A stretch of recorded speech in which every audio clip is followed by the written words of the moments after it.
तो बच्चों देखिए इसमें क्या इम्पोर्टेंट बात है जी।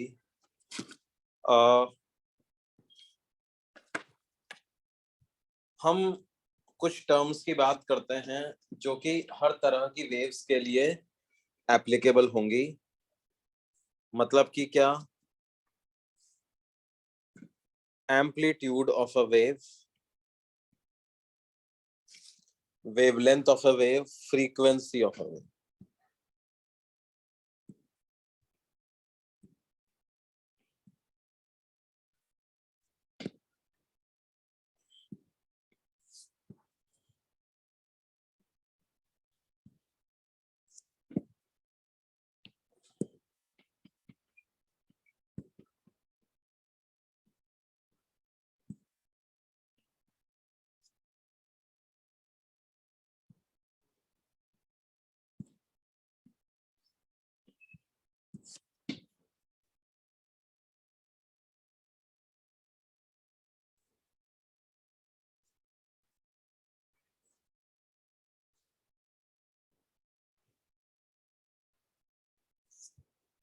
एम्पलीट्यूड क्या होता है बेटे?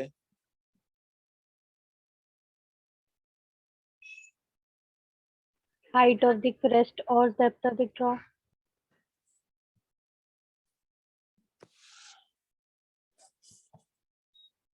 It is maximum displacement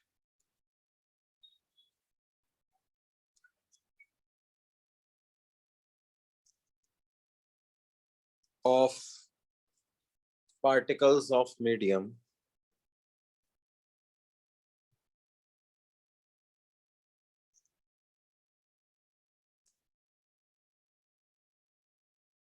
through which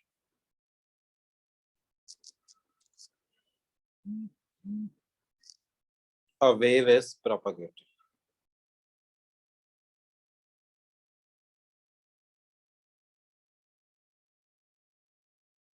बच्चों पिछली क्लास में अपन ने ये बात समझी थी ना कि मीडियम के सारे particles basically simple harmonic motion कर रहे होते हैं। Yes sir. और सिंपल हार्मोनिक मोशन में एम्पलीट्यूड का मतलब क्या होता है? Maximum displacement from mean position. क्या सारे पार्टिकल सेम एम्पलीट्यूड का एसएचएम कर रहे होते हैं बच्चों? Yes sir. सारे पार्टिकल जो है वो सेम एम्पलीट्यूड का एसएचएम कर रहे होते हैं। तो क्योंकि सारे पार्टिकल सेम एम्पलीट्यूड का एसएचएम कर रहे होते हैं तो यही मैक्सिमम एम्पलीट्यूड को क्या कहते हैं जी?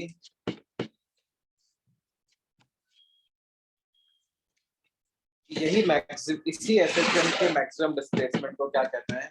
Amplitude.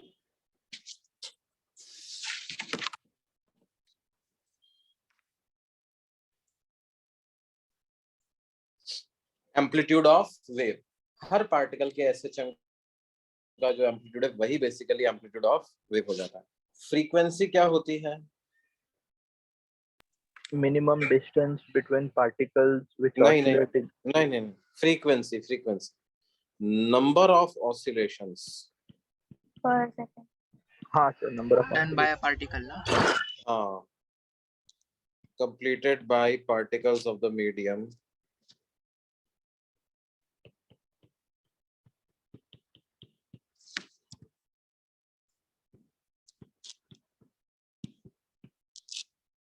per second. Number of oscillations completed by particles of a medium per second.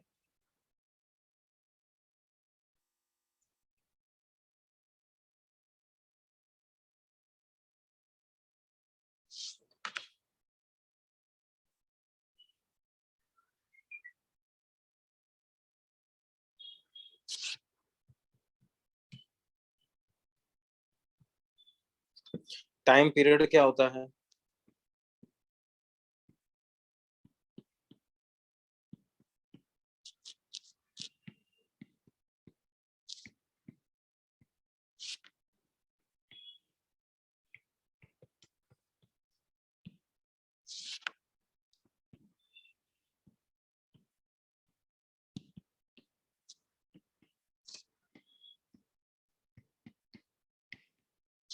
the time taken by particles of the medium to complete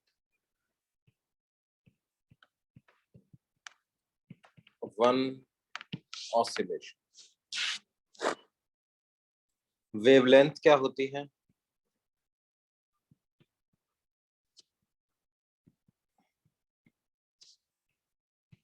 ये मिनिमम डिस्टेंस है. The minimum distance between particles of the medium which oscillate in same phase. which oscillate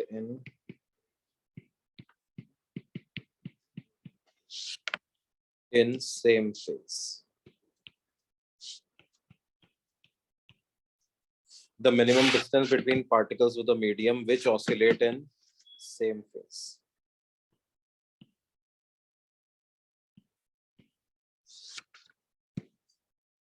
Amplitude, frequency, time period,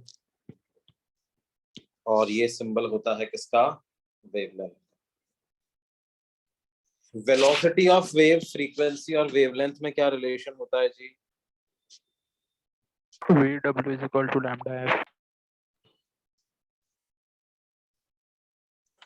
VW equal to F lambda. क्या ये बात समझ में आती है बेटे? Yes, sir.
अब देखो बच्चों, हम क्या है, दो तरह की वेव्स की बात करते हैं.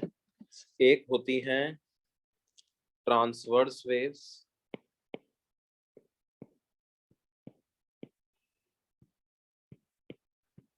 और एक होती हैं क्या? Longitudinal waves. Longitudinal.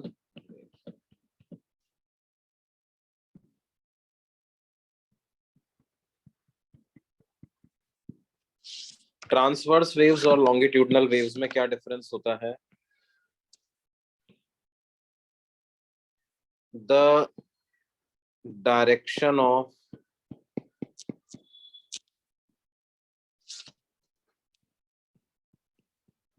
motion of the particles of medium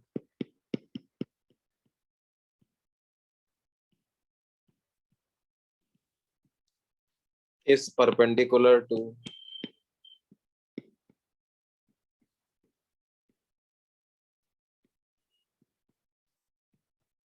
the direction of Propagation of wave.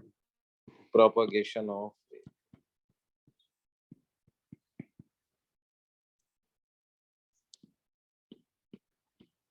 जैसे लेट्स से स्ट्रिंग के केस में होता है, ये कोई स्ट्रिंग है जी. इस स्ट्रिंग में मीडियम के पार्टिकल्स तो कुछ इस डायरेक्शन में मूव कर रहे हैं. जैसे तो परपेंडिकुलर होगा.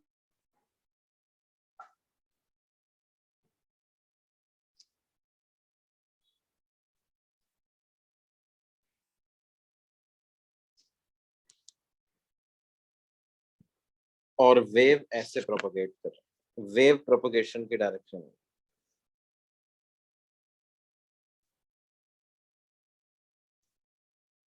समझ रहे हैं जी?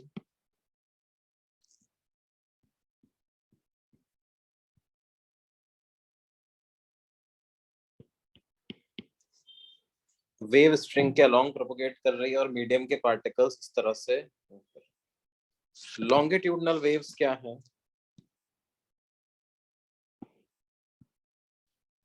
सर आपकी voice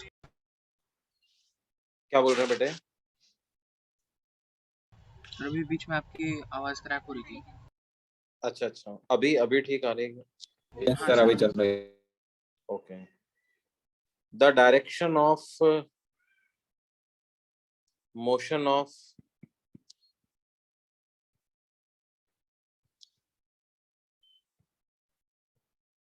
particles of medium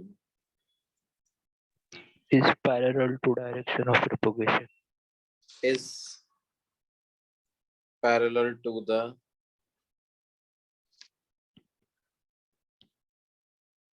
direction of propagation of wave.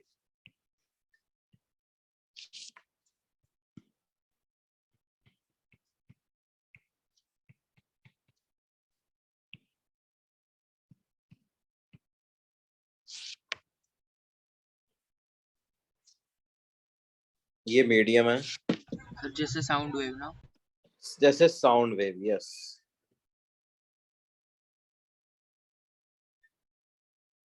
तो उसमें मीडियम के पार्टिकल्स का ऑसिलेशन जिस डायरेक्शन में हो रहा है,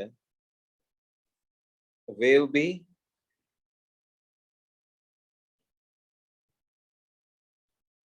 उसी डायरेक्शन में प्रोपगेट कर रहे हैं।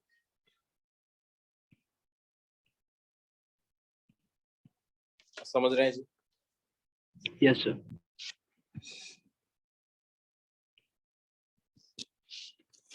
इसका एग्जाम्पल तो है wave on string.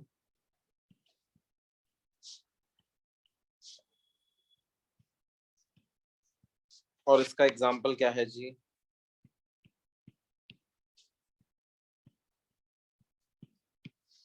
Sound waves.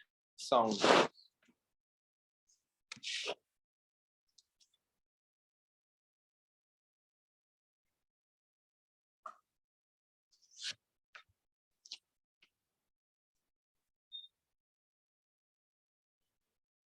क्या ये बात समझ में आती है?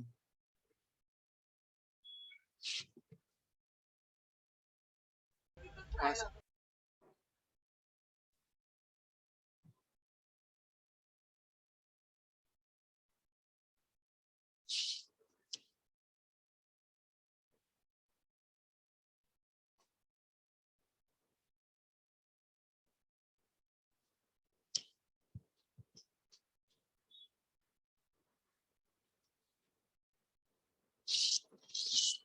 ट्रांसवर्स वेव्स जो होती हैं बच्चों,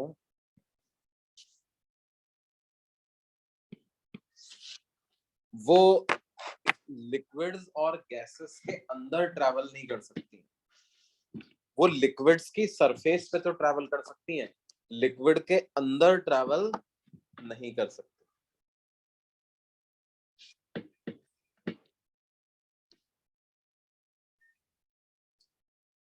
वहाँ पे रेजिस्टेंस ज्यादा होगा ना, एयर से ज्यादा होगा।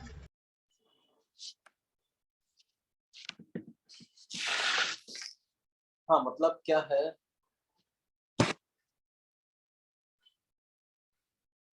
वो ऐसा वेव को टेंजेंशियली पुल करने के लिए कोई फोर्स नहीं रहेगा बल्क में, है ना।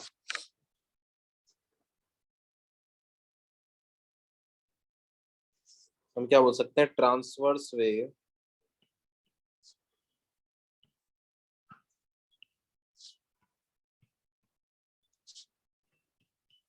can propagate in solids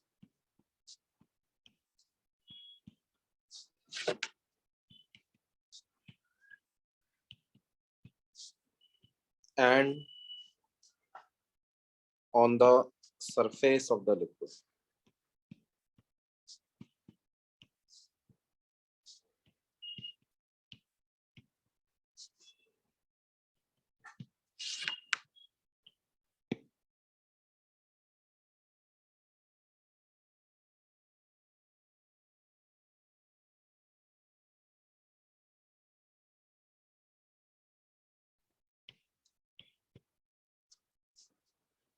in the bulk of liquids or gases.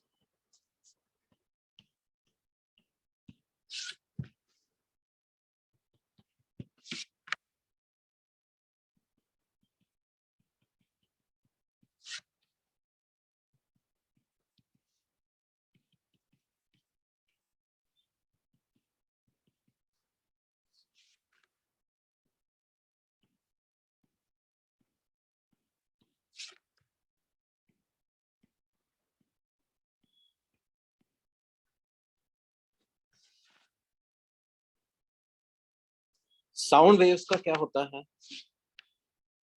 Sound waves can travel in any medium, या longitudinal waves can travel in any medium.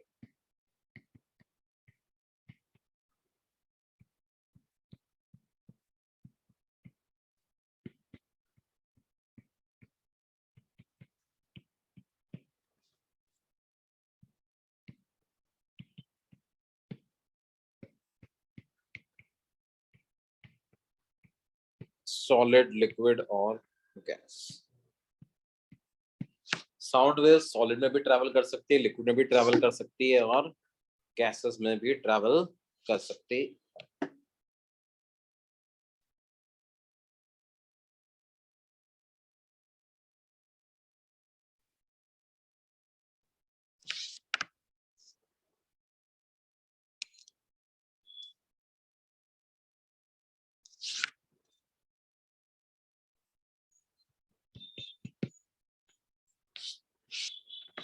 One cycle of sound wave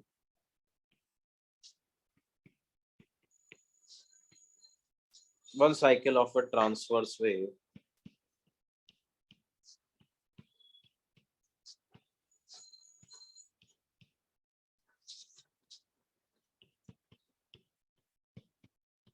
involves a crest and a trough. Involves a crest and a sound wave के एक cycle में क्या है? एक crust होता है और एक ट्रफ होता है.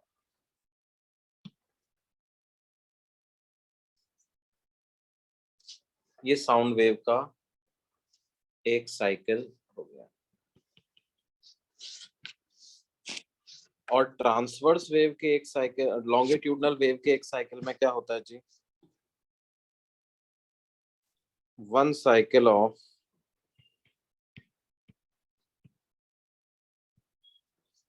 longitudinal wave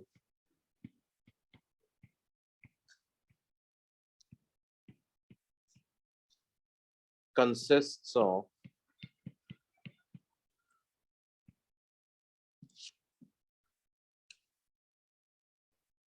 compression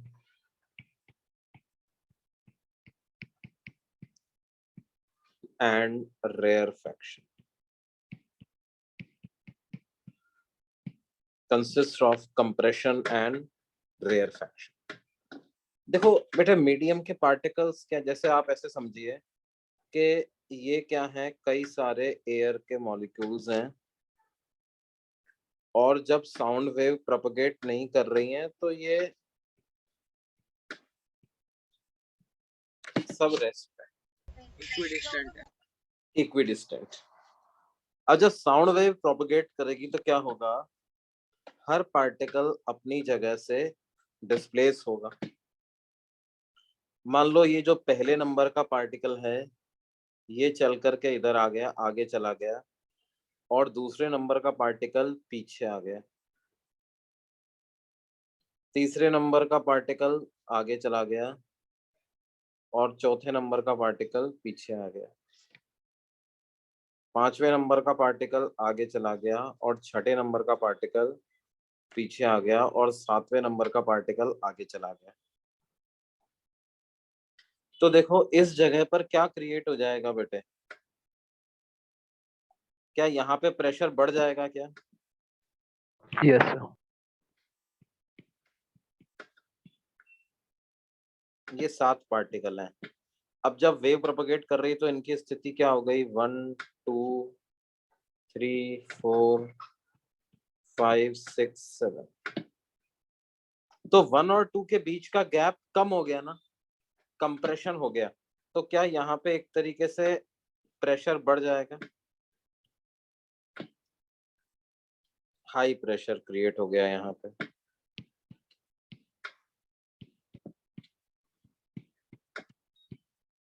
और इस वाले रीजन में क्या हो गया बेटे,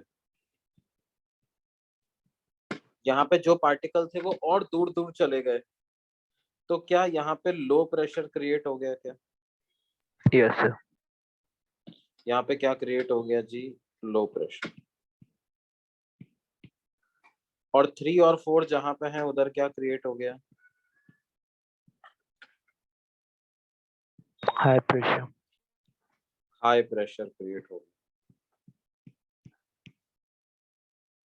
और इस वाले रीजन में 4 और 5 के बीच में Low pressure. Low pressure.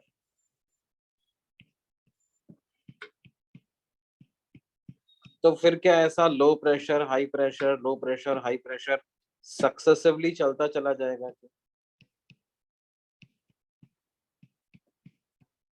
बोलिए बच्चों। Yes, sir. High low high low high low, इस तरह से ये सक्सेसिवली चलता चला जाए। क्यों? बोलिए, क्या ये बात समझ में आती है बेटे? Yes, sir.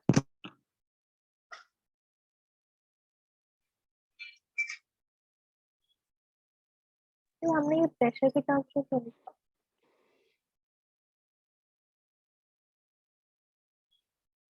क्या बोल रहे हैं बेटा? प्रेशर के टर्म्स में क्यों? प्रेशर के टर्म्स में, हाँ प्रेशर के टर्म्स में बोल रहे हैं। जहाँ हाई प्रेशर वहाँ पे कंप्रेशन। जहाँ पे हाई प्रेशर वहां पे कंप्रेशन। यस, वॉल्यूम कम हो जाता है तो प्रेशर बढ़ जाता है ना। हाँ सर। वॉल्यूम कम हो जाता है तो प्रेशर बढ़ जाता है।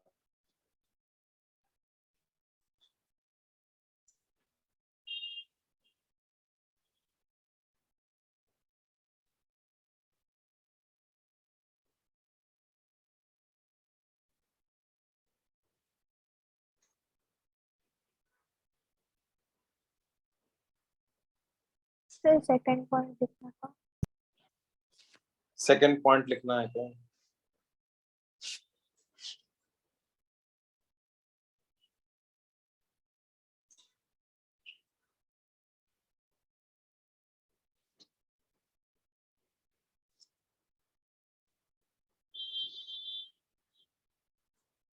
Yes sir. ओके।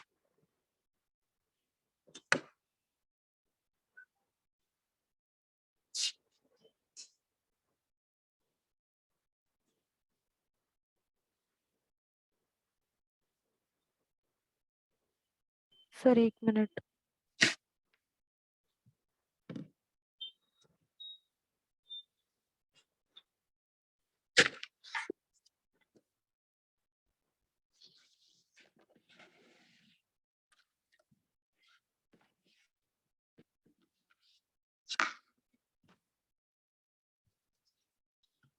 बंद।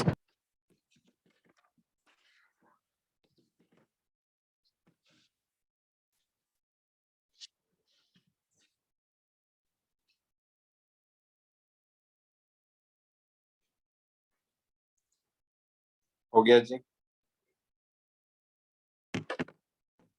हाँ sir.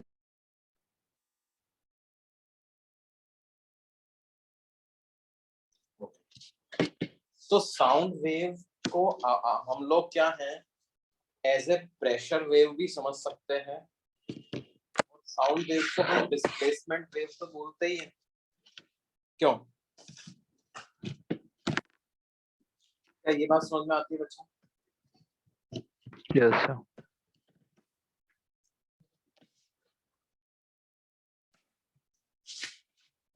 sound wave can be thought of as a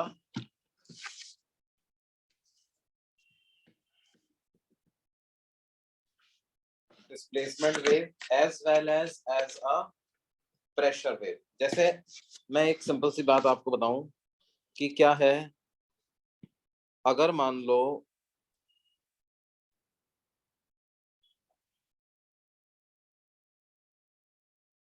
किसी मीडियम में प्रेशर जो है वो एटमॉस्फेरिक प्रेशर के बराबर है, इस तरीके से है ना। किसी मीडियम में प्रेशर कितना है, एटमॉस्फेरिक प्रेशर के बराबर है, प्रेशर एक्स के साथ वेरी होता है। तो क्या है बेटे, जब साउंड वेव उस पर प्रोपोगेट करेगी ना तो क्या होगा, कहीं पे प्रेशर नॉर्मल प्रेशर से थोड़ा सा कम हो जाएगा, कहीं पे नॉर्मल प्रेशर से ज्यादा हो जाएगा, और कम ज्यादा का सिलसिला जो है ये चलता रहेगा मीडियम के उस हिस्से में साइनोसॉइडल वेव बनेगा। जहां जहां पे साइन वेव प्रोपोगेट मतलब साउंड वेव प्रोपोगेट कर रही है। ये क्या है, प्रेशर एटमॉस्फेरिक प्रेशर से कम हो गया, यहाँ पर प्रेशर एटमॉस्फेरिक प्रेशर से ज्यादा।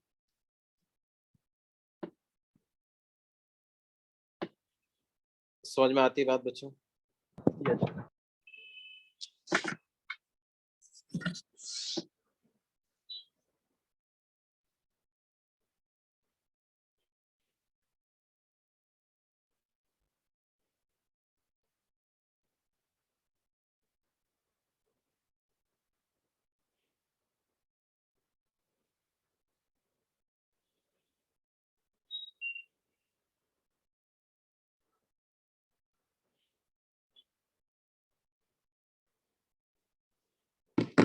अब देखिए, हमें जो साउंड वेव के बारे में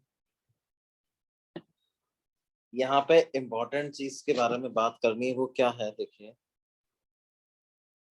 हर वेव एनर्जी कैरी करती है।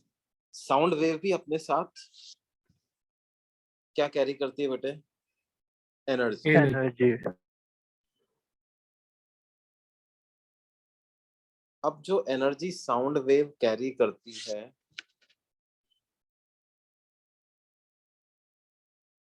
वो किस फिजिकल क्वांटिटी पे डिपेंडेंट है, क्या है, उसकी अगर हम बात करें तो हम ऐसे लिख सकते हैं, average intensity of a sound wave is equal to 2 pi square f square a square rho velocity of wave, या a की जगह आप s नॉट सिंबल भी यूज कर सकते हैं, या इसको आप ऐसे भी लिख सकते हो, डेल्टा pm का square divided by 2 rho velocity. यहाँ पे हर एक सिंबल का मतलब मैं आपको समझा देता हूँ। एवरेज इंटेंसिटी का मतलब क्या है, एनर्जी ट्रांसफर्ड पर unit time per unit area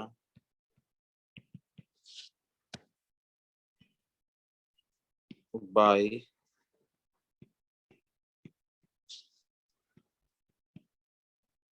sound wave. Energy transferred पर unit time per unit area by sound wave. F का मतलब तो समझ में आ ही रहा होगा, एफ क्या है जी, Frequency. Frequency. Frequency. S not क्या है, एस नॉट को हम कहते हैं डिस्प्लेसमेंट एम्पलीट्यूड।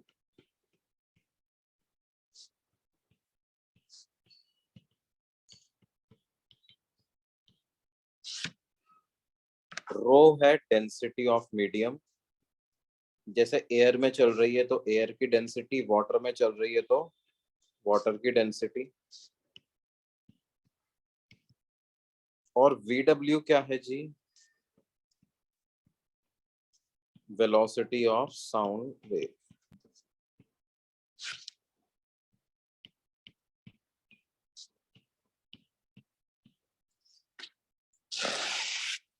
आई इंटेंसिटी है ना। I intensity, energy per unit time per unit area, इसको क्या बोलते हैं? Average intensity.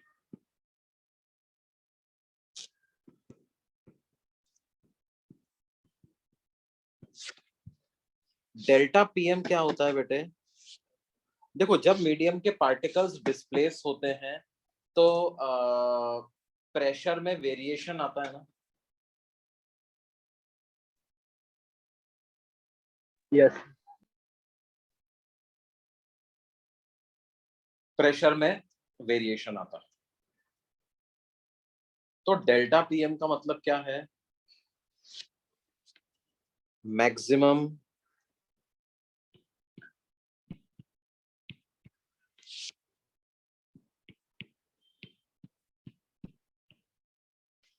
Maximum pressure variation,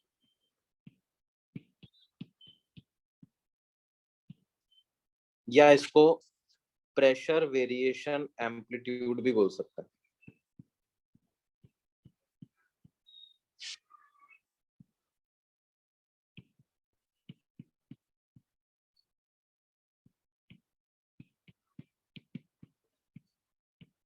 मतलब आप देखिए, इन सब पॉइंट्स पर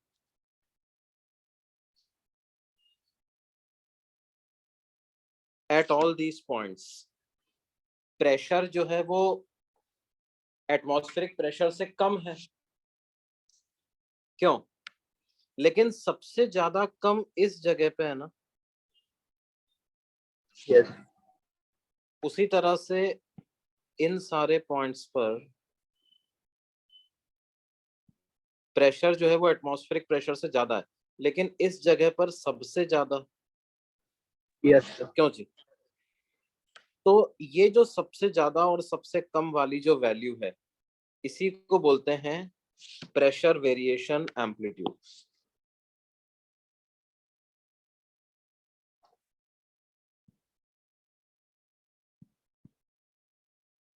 समझ रहे हो जी? सर मतलब एस नॉट एम्पलीट्यूड है क्या? एस नॉट डिस्प्लेसमेंट का एम्पलीट्यूड है, ओके सर. और डेल्टा पीएम प्रेशर वेरिएशन का एम्पलीट्यूड है। डेल्टा पीएम भी एक तरह का एम्पलीट्यूड ही है, लेकिन ये किसका एम्पलीट्यूड है? This is amplitude of what? Pressure variation. Pressure variation.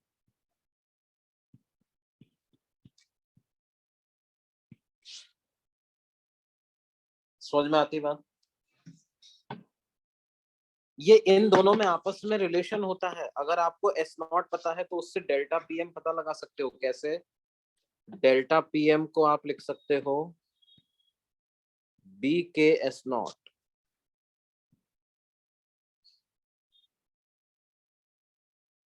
Where what is B?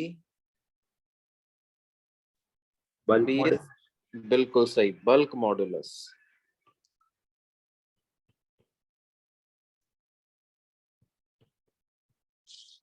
और के एंगुलर वेव नंबर, मतलब 2 पाई/लैम्डा। वो हमने वेव की इक्वेशन में omega by velocity of wave को के लिखा था ना बच्चों। Yes sir. ये वही के को बोलते हैं क्या? के को बोलते हैं एंगुलर वेव नंबर।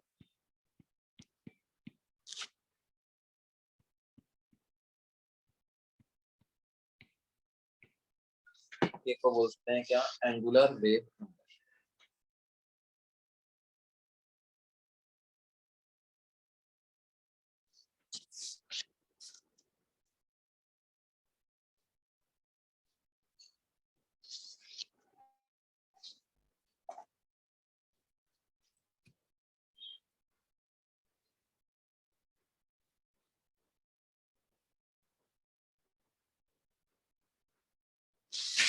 समझ में आती जी बात?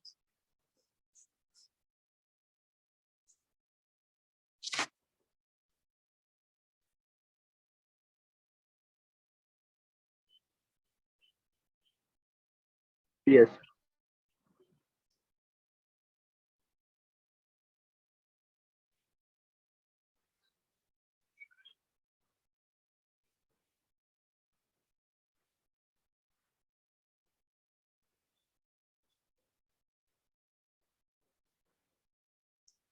अच्छा, एक बहुत बड़ा डिफरेंस ट्रांसवर्स और लॉन्गिट्यूडनल वेव्स में क्या होता है बेटे,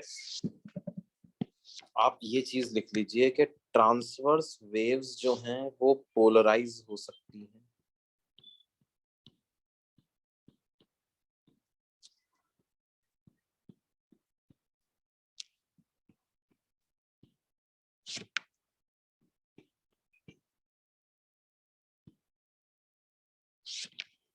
whereas longitudinal waves cannot be polarized.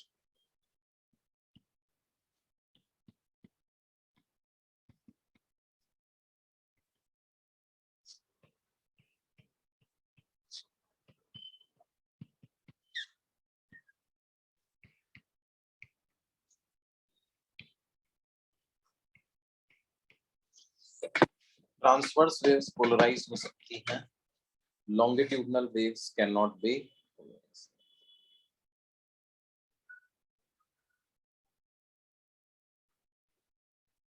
Sir ये पोलराइज्ड है। पोलराइज का मतलब क्या है?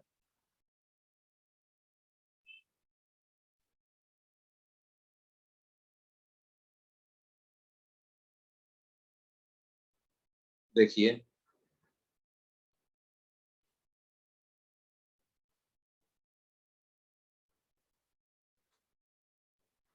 देखो क्या होता है बेटे, आप ऐसे समझो,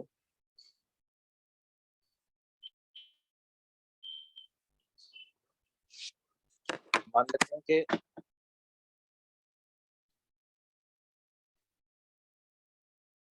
it is like some inserting some restriction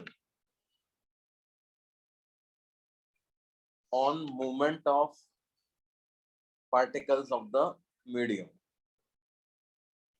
मतलब क्या? देखो, जैसे हमने कहा है कि ट्रांसवर्स वेव में क्या होता है, अगर वेव एक्स डायरेक्शन में जा रही है तो मीडियम के पार्टिकल्स किधर ऑसिलेट करते हैं बच्चों?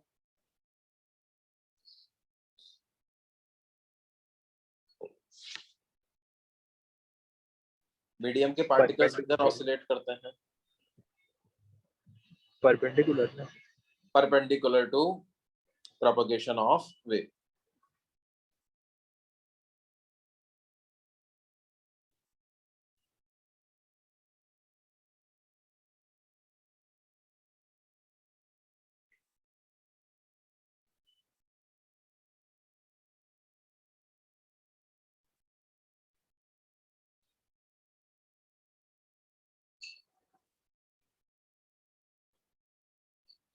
अब वो मीडियम के परपेंडिकुलर कौन सी डायरेक्शन हो गया? एक्स डायरेक्शन के परपेंडिकुलर कौन सी डायरेक्शन होगी?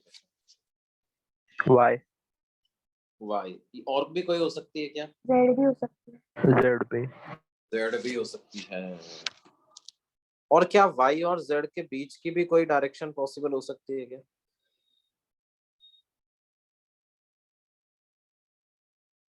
टाइम। YZ प्लेन में कुछ तो वाई जेड प्लेन में कुछ भी चलेगा, समझ रहे हो बच्चों?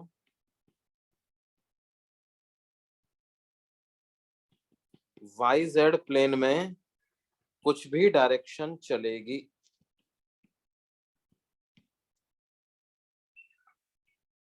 क्या बोलते हो?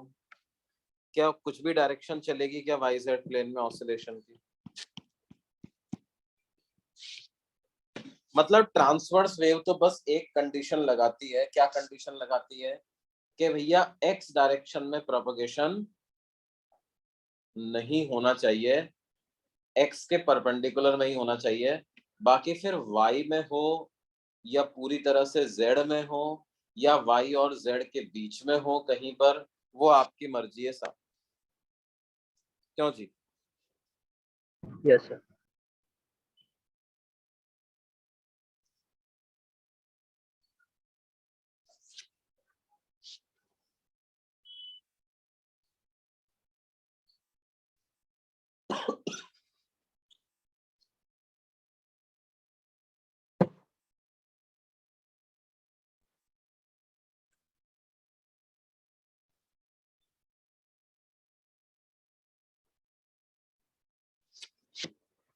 Recording in progress.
आवाज नहीं आ रहा है। हाँ बच्चों, क्या ये बात समझ में आती है? अब देखिए, अगर मान लो आपके ऑसिलेशन इस तरह के हैं कि उनमें आपने कोई भी रिस्ट्रिक्शन नहीं डाला हुआ है, तो उस वेव को क्या बोलेंगे? Unpolarised wave. अनपोलराइज्ड वेव किसे बोलते हैं बच्चों?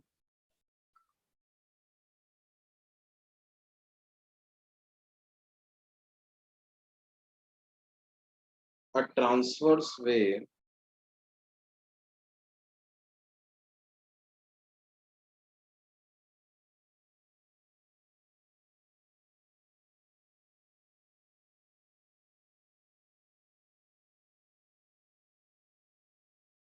is said to be unpolarized if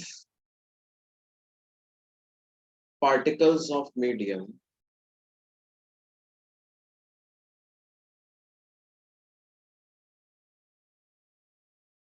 can propagate या particles of medium can oscillate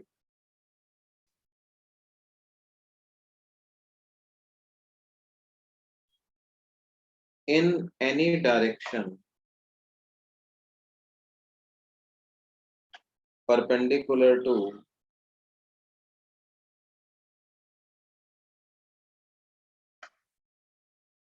the direction of propagation of wave.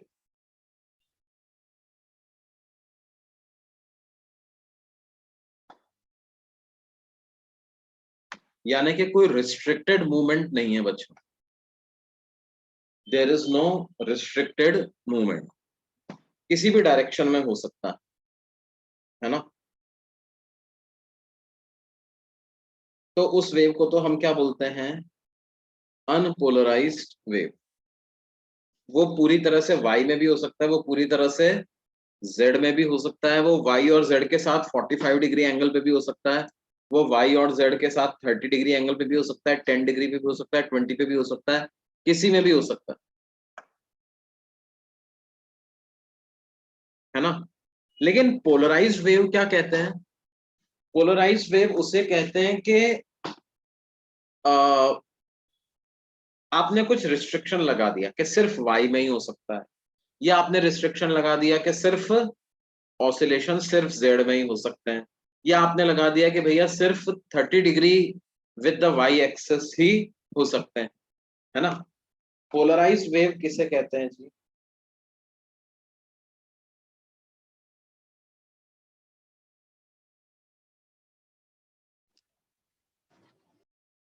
A transverse wave is said to be polarized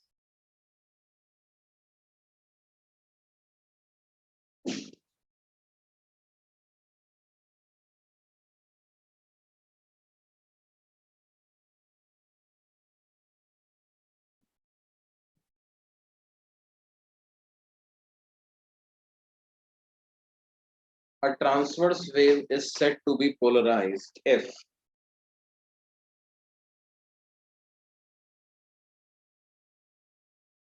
a transverse wave is said to be polarized if the direction of direction of oscillations of particles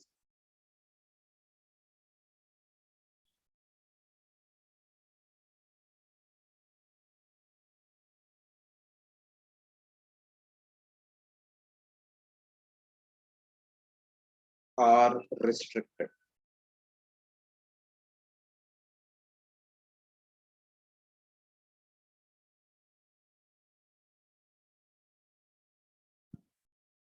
That is either in Y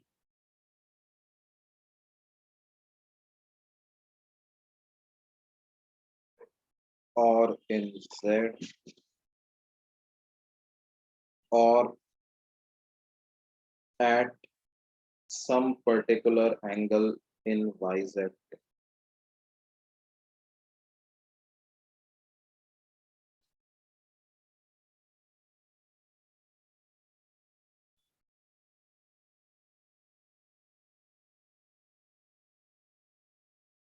Or at some particular angle in YZ plane.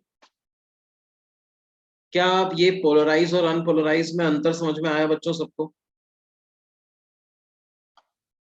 Polarise और है जी,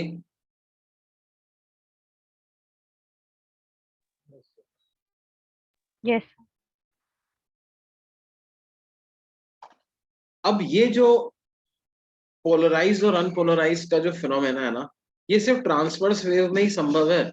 longitudinal wave में तो मतलब already आपने restriction लगा ही दिया है, क्यों बेटे? Yes sir. तो उसमें तो पोलराइजेशन और अनपोलराइज वेव का कोई अर्थ ही नहीं निकलता, कोई मतलब ही नहीं है एक्चुअली, है ना? उसमें अपन बात ही नहीं करेंगे कि साहब पोलराइजेशन पोलराइज वेव है कि अनपोलराइज वेव है। लॉन्गिट्यूडनल वेव्स में हम पोलराइज और अनपोलराइज की बात ही नहीं करेंगे। It is only relevant for which kind of a wave बच्चों? Transverse. Transverse. Only for transverse, है ना? अभी समझ में आया जी सबको?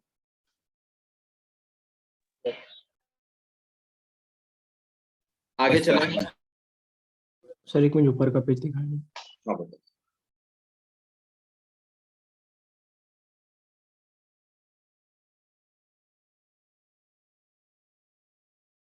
देखो आपने बाजार में इस तरह के गॉगल्स के बारे में सुना होगा, पोलरॉइड गॉगल्स के बारे में सुना होगा, सुना है क्या?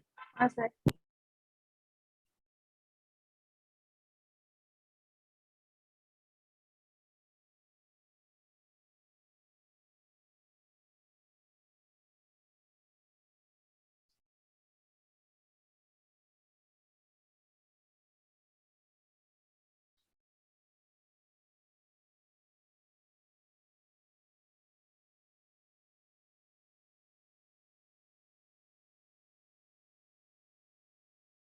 तो वो जो पोलरॉइड वाले गॉगल्स होते हैं वो बेसिकली क्या होता है, वो एक स्पेशल टाइप ऑफ शीट होती है जो कि क्या करती है, सनलाइट जो कि जनरली हमारे पास आ रही होती है वो एक अनपोलराइज्ड लाइट होती है, उसको किस तरह की लाइट में कन्वर्ट कर देता है, वो पोलराइज लाइट में कन्वर्ट कर देता है।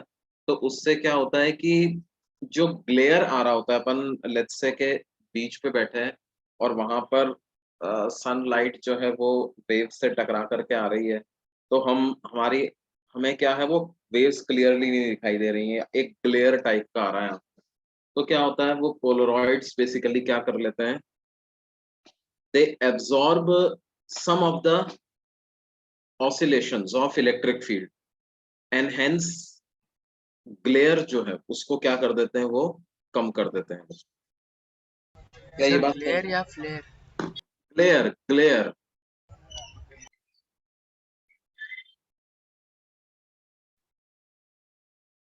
ये बात होती है जी किसकी, पोलराइज्ड और अनपोलराइज्ड वेव। अगली जो इंपॉर्टेंट चीज हमें पढ़नी है वो क्या करनी है, इन वेव्स की स्पीड। ट्रांसवर्स वेव की स्पीड क्या होती है, लॉन्गिट्यूडनल वेव की स्पीड क्या होती है, किस तरह किन फैक्टर्स पे वो डिपेंड करती है। तो अपन बात करते हैं किसकी, स्पीड ऑफ ट्रांसवर्स वेव या speed of wave on a string.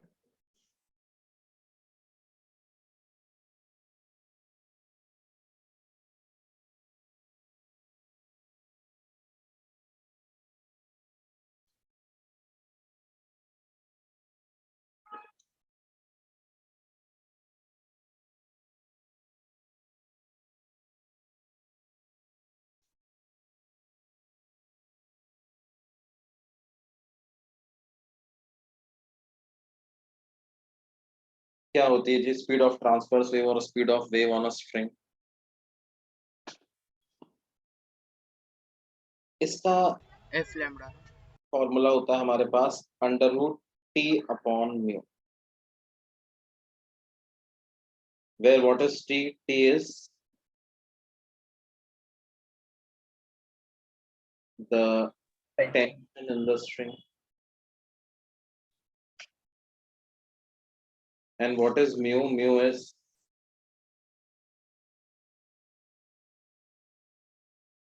linear mass density of string। Linear mass density से मेरा मतलब क्या है, मास per unit length.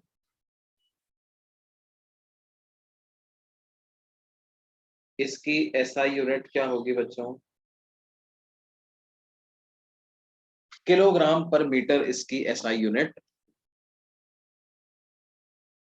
SI unit क्या होगी, किलोग्राम पर मीटर। आप इसको डायमेंशनली इसको वेरीफाई करके मैं बताता हूं तुमको। देखो टेंशन क्या होता है, न्यूटन, न्यूटन मतलब केजी मीटर पर सेकंड स्क्वायर, और म्यू क्या होता है, मास पर यूनिट लेंथ मतलब केजी पर मीटर। तो केजी से केजी कैंसिल हो गया, ये वैल्यू क्या आ गई जी, मीटर स्क्वायर पर सेकंड स्क्वायर। और इस पूरे का हमको क्या ले लेना है, अंडर रूट ले लेना है। तो क्या यूनिट इसकी स्पीड के जैसी आ रही है क्या, यूनिट इसकी कैसे आ रही है बेटे, स्पीड के जैसी ही आ रही, रूट टी बाई म्यू होता है ना।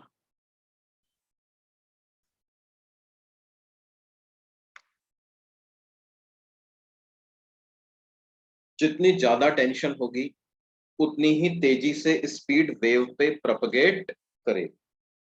टेंशन ज्यादा होगी तो स्ट्रिंग पे क्या होगा, वेव तेजी से आगे बढ़। देखो टेंशन की वजह से ही तो क्या होता है, देखो मैं तुम्हें समझाता हूँ है ना। पिछली क्लास में मैंने तुमको एक वीडियो भी दिखाया था, उसी वीडियो को मैं दोबारा तुम्हें शो करता हूँ। देखो उसमें तुम ऑब्जर्व करना कि टेंशन का क्या role, observe the role of tension in the string.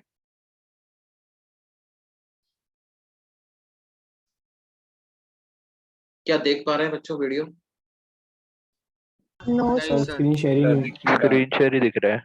एक मिनट।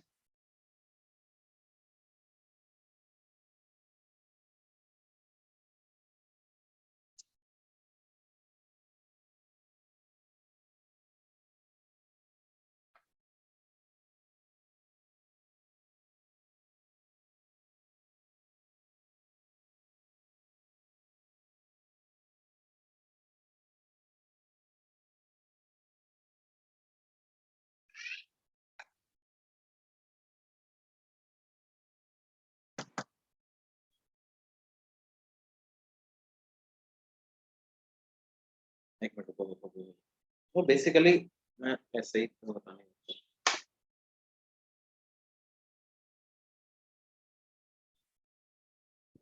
मान लो क्या होता है बेटे कि आपने इस पार्टिकल को थोड़ा ऊपर लेकर के गए,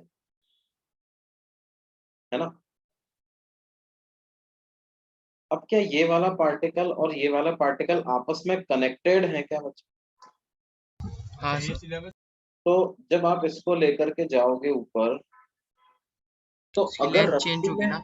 रस्सी में टेंशन ज्यादा है, तो क्या इसके बगल वाला पार्टिकल तुरंत ऊपर मूव करने लग जाएगा क्या? मतलब in less time it will also start to move हाँ अप, सर। नहीं? तो समझा नहीं। भाई देखो, जैसे आप ऐसे देखो, ट्रायंगल में मतलब पाइथागोरस थ्योरम लगा दो ना।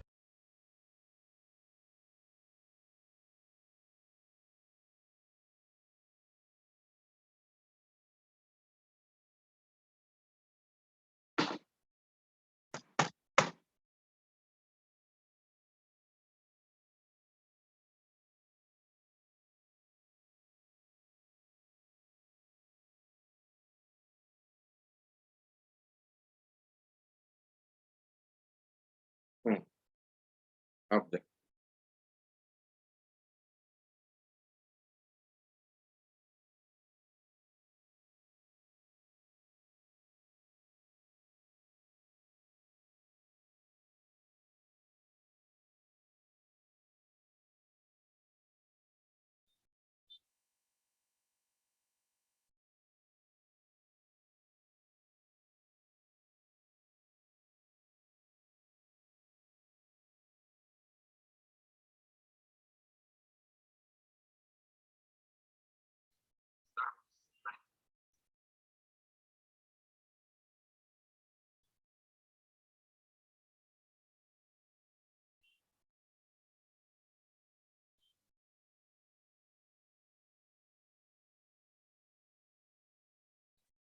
देखो,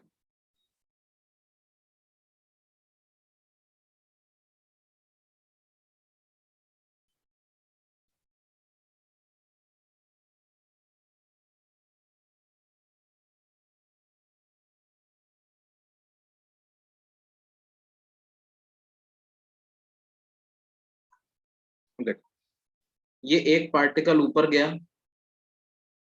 ये रस्सी की शेप ऐसी हो गई है अभी बेटे, है ना। अब ये वाला पार्टिकल जैसे ही ऊपर जाने लगेगा, क्या ये अपने साथ वाले को भी ऊपर पुल करेगा क्या? देखना, कर रहा है। हाँ सर। फिर ये ऊपर गया, उसके उसने अपने साथ वाले को ऊपर पुल किया। फिर ये ऊपर गया, उसने अपने साथ वाले को ऊपर पुल किया। क्या इस तरह से ये इनका मोशन होता जा रहा है जी?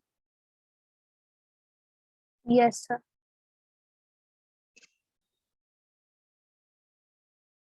अब बेसिकली वेव की स्पीड का मतलब क्या होता है कि अब देखो, ये वाला पार्टिकल वापस अपने ओरिजिनल स्टेट में आ गया है, सबसे लेफ्ट वाला पार्टिकल। क्यों? इसने, तुम देखो ध्यान से देखना, अभी तुम पूरे पार्टिकल्स को एक साथ देख रहे थे। You just concentrate on one particle at A time. सिर्फ लेफ्ट वाले पार्टिकल को ही कॉन्सेंट्रेट करो तुम, उसके मोशन को देखो, सिर्फ लेफ्ट वाले पार्टिकल के मोशन को देखो। क्या वो up down up down up down motion कर रहा है क्या? ये अभी उसका आधा चक्कर पूरा हो गया, अब नेगेटिव एक्सट्रीम पे पहुंचेगा। नेगेटिव एक्सट्रीम पे पहुंच गया, अब नेगेटिव से वापस मीन की तरफ जा रहा है, मीन की तरफ जा रहा है, मीन की तरफ जा रहा है, ये मीन पे पहुंच गया। समझे जी? Yes sir. अब इतने टाइम के बाद ये मतलब एक जगह पर पार्टिकल ने अपना एक ऑसिलेशन पूरा पूरा किया है। अभी कितना ऑसिलेशन पूरा किया है? एक। एक।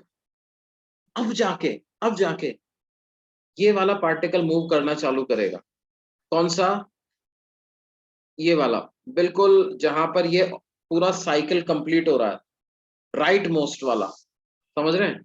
ये पार्टिकल देखो अब मूव करना चालू करेगा ऊपर, और जो एक्सट्रीम लेफ्ट वाला है वो अपना दूसरे नंबर का ऑसिलेशन चालू करेगा। अब देखो, ये दोनों पार्टिकल क्या एक साथ ऊपर जा रहे हैं, एक साथ क्रेस्ट पे पहुंचे, फिर नीचे आएंगे दोनों, दोनों नीचे आएंगे, फिर एक साथ यहाँ पे ट्रफ बनेगा।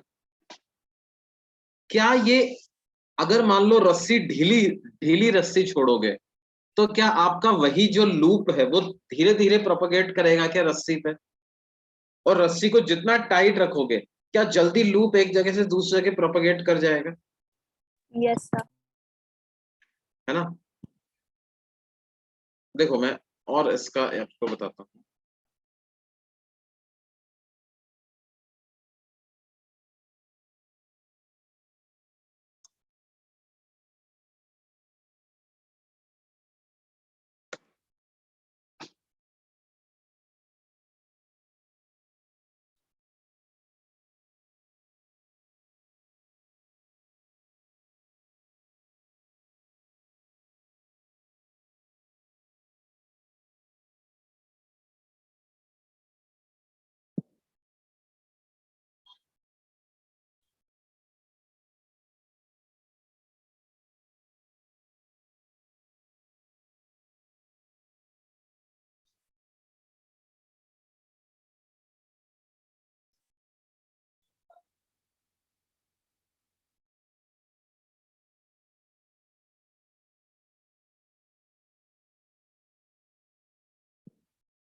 देखो रस्सी को आप जितना ज्यादा टाइट करके रखोगे, जितना ज्यादा टेंशन होगा उसमें, क्या मैं बोल सकता हूँ कि एक जगह से दूसरी जगह ऑसिलेशन उतना ही कम समय में पहुंच जाएगा?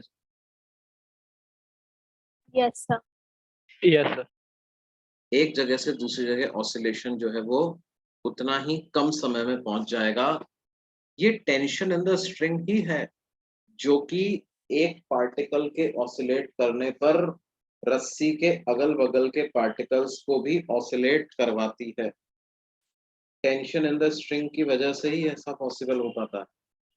अगर रस्सी में टेंशन न हो तो क्या हो जाए, एक जगह के पार्टिकल को आप मूव करवा रहे हो तो वही मूव करता रहेगा।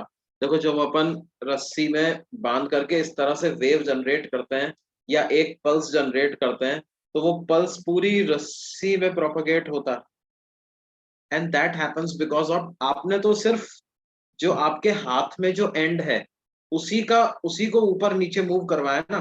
अदर पार्टिकल्स ने क्यों अप डाउन मूवमेंट स्टार्ट किया? अदर पार्टिकल्स ने अप डाउन मूवमेंट क्यों स्टार्ट किया जी?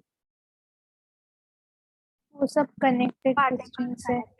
कनेक्टेड की बात नहीं है, not just they are connected, because there is a tension in the string. अगर मान लीजिए रस्सी में टेंशन न होती तो क्या होता? होने दो कनेक्टेड, उससे क्या फर्क पड़ता?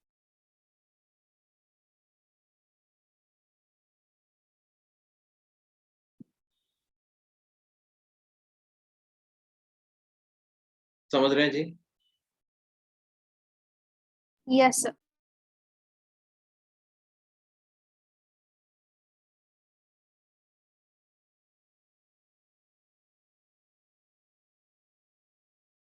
अच्छा दूसरा क्या है, लाइट स्ट्रिंग अगर होगी, इनर्शिया कम होगा, तब भी पार्टिकल्स जो हैं वो जल्दी मूव करने लगेंगे, प्रोपगेशन फास्ट हो।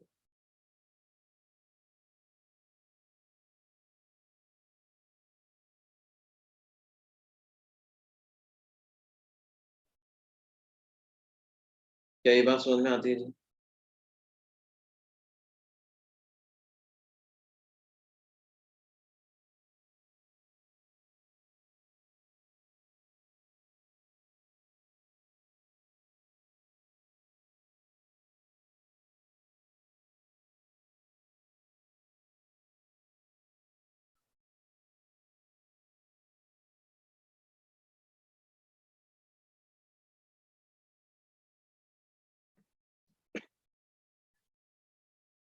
बेसिकली किसी भी मैकेनिकल वेव के प्रोपगेट करने के लिए, for any mechanical wave to propagate,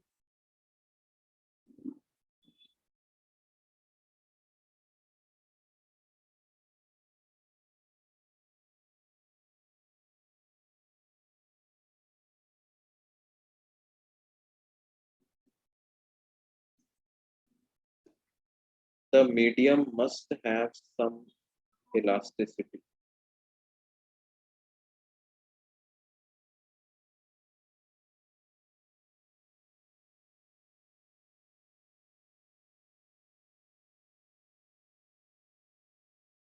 The medium must have some elasticity.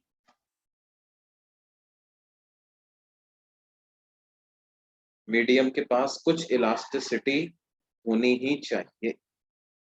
For any mechanical wave to propagate, medium must have some elasticity. ये टेंशन का होना इलास्टिसिटी की ही निशानी है क्या जी? टेंशन जनरेट होने का मतलब मीडियम के पास इलास्टिक प्रॉपर्टी है. हाँ sir. Yes, sir. Elasticity basically क्या होते हैं? जब अपन मीडियम को डिफॉर्म करें तो उसकी वापस अपनी नेचुरल लेंथ में आने की टेंडेंसी हो. मीडियम के पार्टिकल्स एक दूसरे पर फोर्स लगाएं. नहीं, जो डिस्प्लेस हो गया है वो कोशिश करे कि उसके बगल वाला पार्टिकल भी डिस्प्लेस हो. जो डिस्प्लेस नहीं हुआ है वो कोशिश करे कि बगल वाला पार्टिकल वापस अपनी मीन पोजीशन पे आ जाए. क्या इसी प्रॉपर्टी को इलास्टिसिटी बोलते हैं क्या बच्चों? Yes, sir. इसी प्रॉपर्टी को क्या बोलते हैं जी? इलास्टिसिटी. तो ये इलास्टिसिटी का होना जरूरी है. और ध्यान दो, साउंड वेव भी एक मैकेनिकल वेव ही है. उसमें भी मीडियम के पार्टिकल्स डिस्प्लेस तो होते हैं ना, परपेंडिकुलर डायरेक्शन में नहीं होते तो क्या हुआ? Along the propagation of wave तो डिस्प्लेस होते ही हैं. तो स्पीड ऑफ साउंड वेव भी जो है वो मीडियम की इलास्टिक प्रॉपर्टी पे डिपेंड करेगी. Speed of sound wave. अब साउंड वेव देखो सॉलिड में भी प्रोपगेट करती है, लिक्विड में भी और गैसेस में भी. तो speed of sound wave in solid का क्या फॉर्मूला होगा?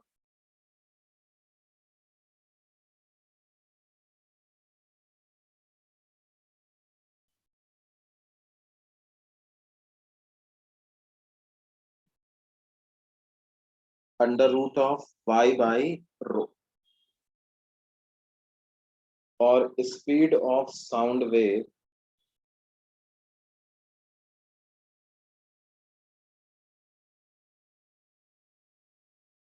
इन लिक्विड्स और गैसेस की अगर बात करें तो वो क्या होगा जी?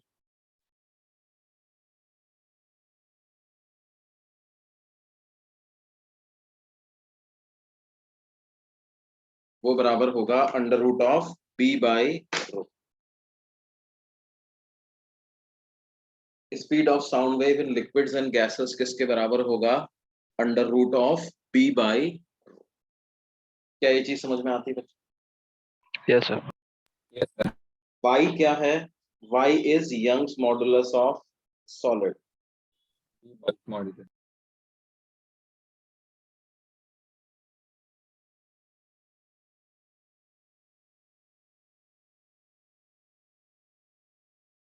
और b क्या है बेटे? Bulk modulus Bulk of liquid or modulus. gases.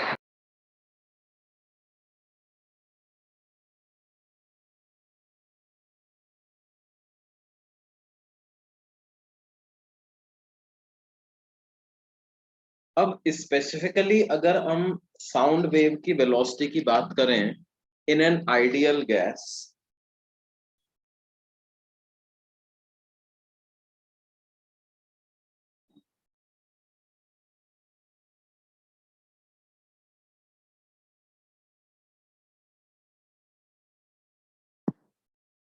तो वो कैसे लिखते हैं?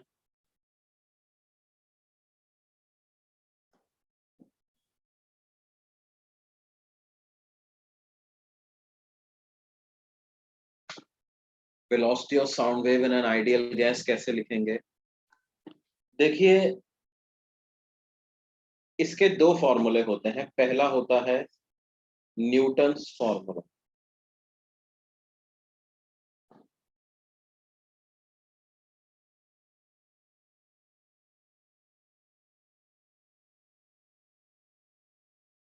न्यूटन्स फॉर्मूला क्या होता है? न्यूटन ने कहा कि भाई साउंड वेव जब किसी मीडियम से प्रोपगेट होती है तो उसमें क्या होते हैं, एक्सपांशन और कंप्रेशन होता है, मतलब वॉल्यूम कम ज्यादा होती है, उसकी वजह से प्रेशर भी कम ज्यादा होता है। और ये जो प्रोसेस है इसको हम अप्रोक्सीमेटली आइसोथर्मल मान सकते हैं, टेम्परेचर का तो कोई विशेष चेंज नहीं होता। तो न्यूटन ने कहा कि Newton assumed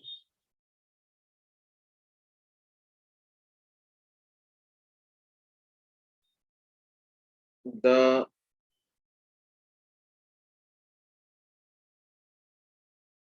compressions and rarefactions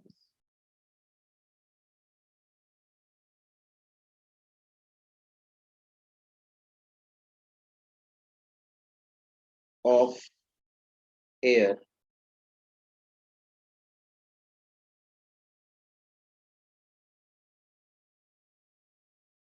during propagation of sound wave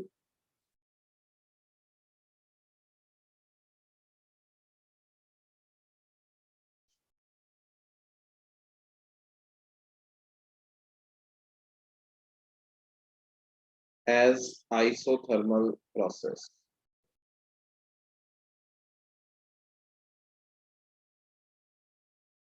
During propagation of sound wave as isothermal process. Newton ने क्या मान लिया जी कि जो कंप्रेशन और रेयरफेक्शन है ये कैसे हैं, आइसोथर्मल प्रोसेस है।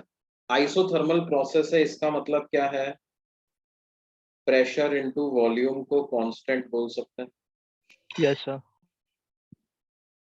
और प्रेशर इनटू वॉल्यूम कांस्टेंट है इसका मतलब क्या है, P DV plus V DP equal to 0 बोल सकते हैं।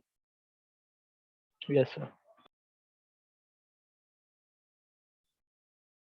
इसका मतलब क्या पी डीवी को माइनस टाइम्स वी डीपी ऐसा बोल सकते हैं? Yes, sir. तो क्या आ जाएगा, pressure is equal to minus V DP by P. क्या ये चीज समझना है, V DP by D V. Sir denominator में डी क्या है?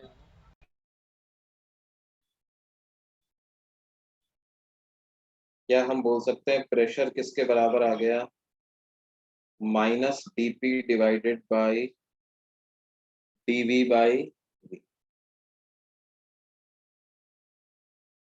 क्या ये बात समझ में आती थी? क्या ये minus D P upon D V by V जो होता है यही bulk modulus, Bulk modulus. Yes. यही चीज बल्क मॉडुलस होती है। उन्होंने कहा कि आइडियल गैस के लिए तो बल्क मॉडुलस का मतलब क्या हो गया, जो उस समय पर एटमॉस्फेयर में जो प्रेशर है वही प्रेशर हो गया। इसका मतलब उनके अनुसार वेलोसिटी ऑफ साउंड में तो जो आप under root B by rho लिखते हो, तो बी को आप क्या लिख लो, प्रेशर के बराबर dp हो, by dv by v. तो ये पी बाई रो के बराबर आ जाए। Bulk Yes, modulus sir. को सिर्फ आपको क्या लिखना है, प्रेशर। अच्छा, आइडियल गैस इक्वेशन के हिसाब से क्या प्रेशर को रो आर टी बाई एम ऐसा लिख सकते हैं? Yes, sir. Yes, sir. तो उससे रो कैंसिल हो जाएगा, तो क्या ये value under root of R T by M ऐसी आ जाएगी? तो वेलोसिटी ऑफ साउंड की वैल्यू क्या हो जाएगी जी, it will be under root of R T by, बोलिए। Yes, sir.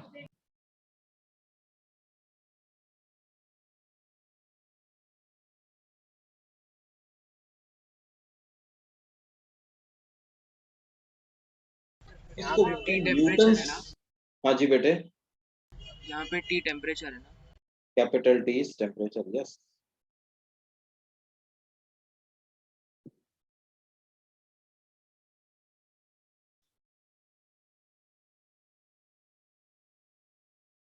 सर ये लैपलेस करेक्शन वाला पार्ट चल रहा है ना?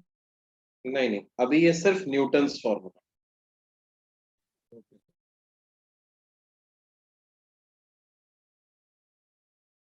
लाप्लास करेक्शन पे अब आएंगे अपन, है ना। पहले न्यूटन का फॉर्मूला तो पता चले, फिर बात करेंगे कि लाप्लास ने उसमें क्या करेक्शन करवाया।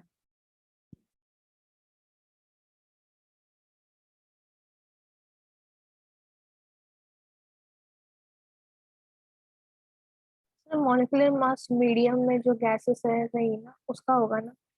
बिल्कुल।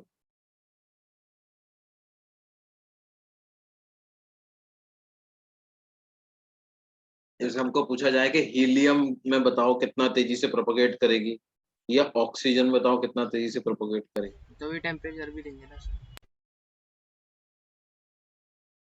हाँ बेटे। तभी टेम्परेचर भी देंगे ना। हाँ, टेम्परेचर तो देना पड़ेगा ना भाई।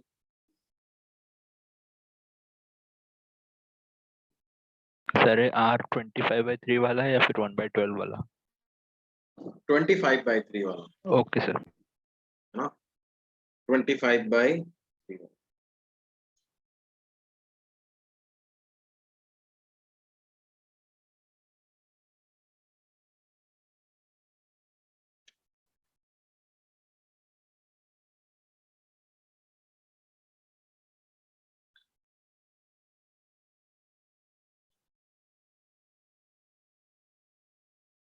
नोट किया जी सबने? Yes sir. Yes, sir.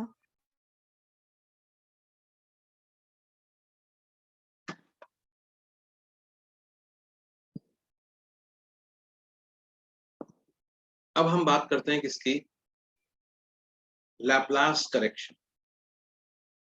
मतलब न्यूटन के फॉर्मूले से जो साउंड की स्पीड हमने कैलकुलेट करी, और जब साउंड की स्पीड हमने एक्सपेरिमेंटली मेजर करी, तो पाया गया कि दोनों में अंतर है। न्यूटन फॉर्मूला से वैल्यू कम आती है, एक्चुअल में स्पीड उससे ज्यादा। तो एक साइंटिस्ट हुए लाप्लास,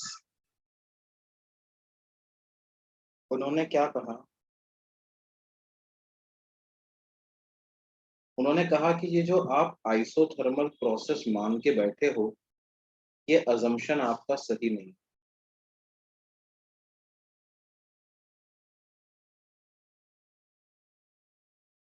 एक्चुअल में जो कंप्रेशन और रेयरफेक्शन हो रहे हैं during propagation of sound, they are not isothermal process, they are all adiabatic process। उन्होंने कहा कि जी टेम्परेचर में चेंज तो आप डिटेक्ट नहीं कर पा रहे क्योंकि बहुत कम हो रहा, लेकिन ऐसा नहीं है कि नहीं हो रहा। इनफैक्ट क्या है, हम ऐसा बोल सकते हैं कि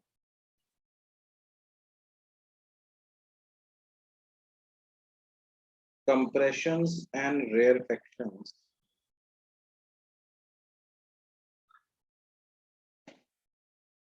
during sound propagation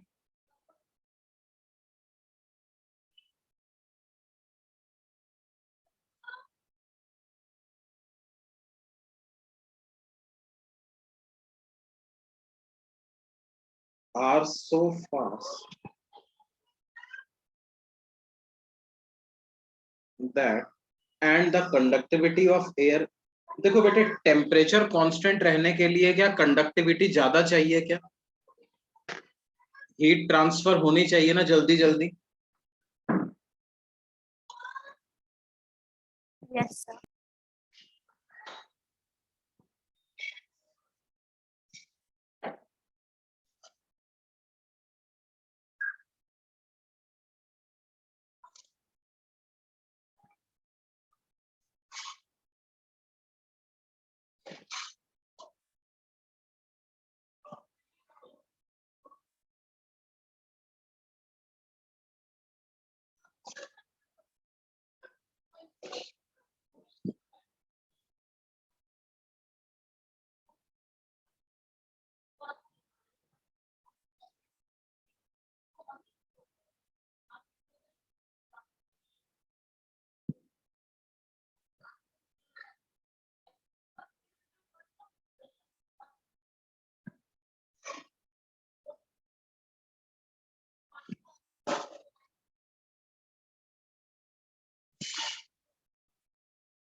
देखो टेम्परेचर कैसे कांस्टेंट रहता है बच्चों।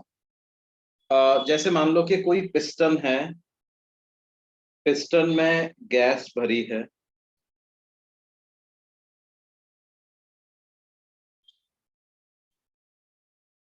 और आप क्या करने लगते हो, इसको कंप्रेस करने लगते, इसको दबाने लगते, मतलब हम गैस पे वर्क कर रहे हैं, तो गैस का टेम्परेचर बढ़ने लगेगा ना, इंटरनल एनर्जी बढ़ने लगेगी कि नहीं बढ़ने लगेगी? Yes sir, yes. Internal energy बढ़ने लगेगी, इंटरनल एनर्जी बढ़ने लगेगी मतलब टेम्परेचर बढ़ने लगेगा। अब अगर मान लो कि ये हाईली कंडक्टिंग हो जाए, कैसा हो जाए? हाईली कंडक्टिंग, और आप स्लो कंप्रेशन कर रहे हो, क्या कर रहे हो?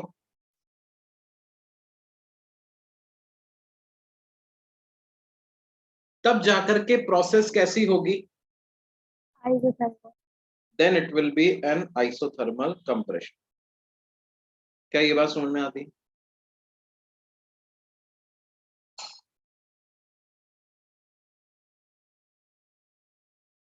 और अगर मान लो क्या हो,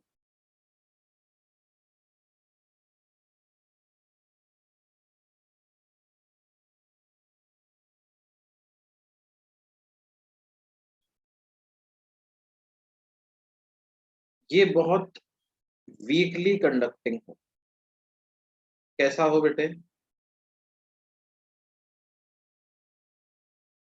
मतलब बहुत स्लोली हीट जाती हो, और आप फास्ट कंप्रेशन कर दो, तो ये प्रोसेस कैसी बनेगी बच्चों? है जी। तो ये प्रोसेस बनेगी कैसी? एडियाबैटिक प्रोसेस हो जाए।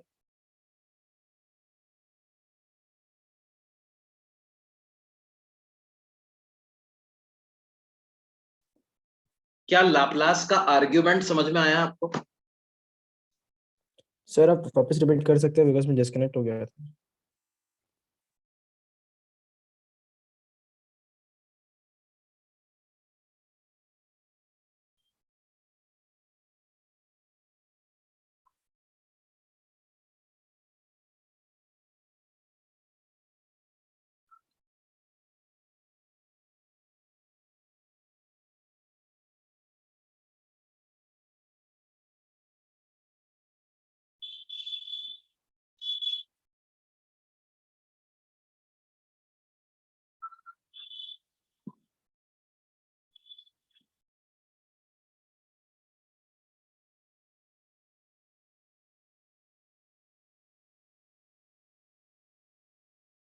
हाँ बच्चों, मैं क्या बोल रहा हूँ,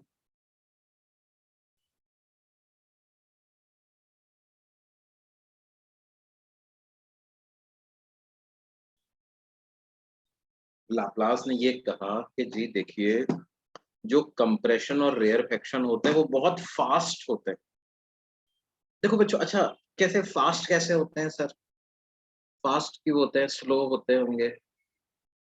एक बात बताओ, जो साउंड हम सुन सकते हैं उस साउंड की फ्रीक्वेंसी क्या होती है? फ्रीक्वेंसी रेंज क्या होती है बच्चा? 20 hertz to 20,000 hertz. 20 hertz to 20,000 hertz, है ना? मान लो सबसे कम फ्रीक्वेंसी भी मैं लूं तो कितनी होती है? सबसे कम भी कितनी होती है? सबसे कम भी कितनी होती है? 20 हर्ट्ज। 20 हर्ट्ज से कम की साउंड तो अपन सुन ही नहीं सकते।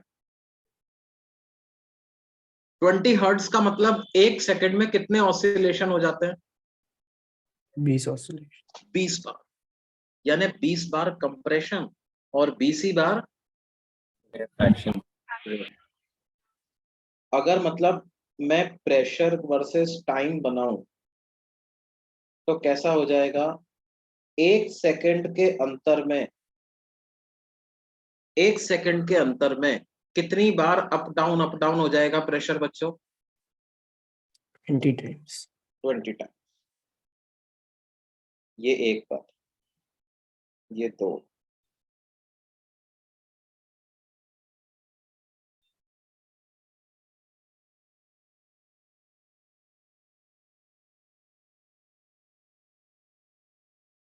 समझ रहे हैं? इसको बोलते हैं फास्ट हो रहा है।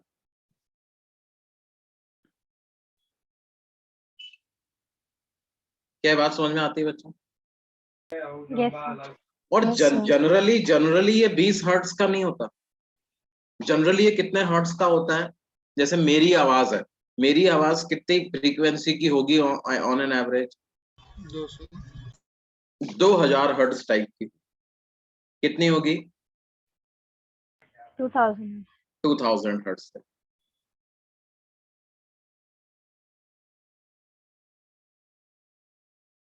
यानी एक सेकंड में 2000 बार कंप्रेशन और 2000 बार ही रेयरफेक्शन। Ready for इसको बोलते हैं फास्ट हो रहा है। और कंडक्टिविटी ऑफ एयर तो लो होती है, हवा थोड़ी उतना तेजी से हीट कंडक्ट करती। आयरन होता, कॉपर होता तो अपन मानते कि उसकी कंडक्टिविटी तेज है, हवा की कंडक्टिविटी तो स्लो।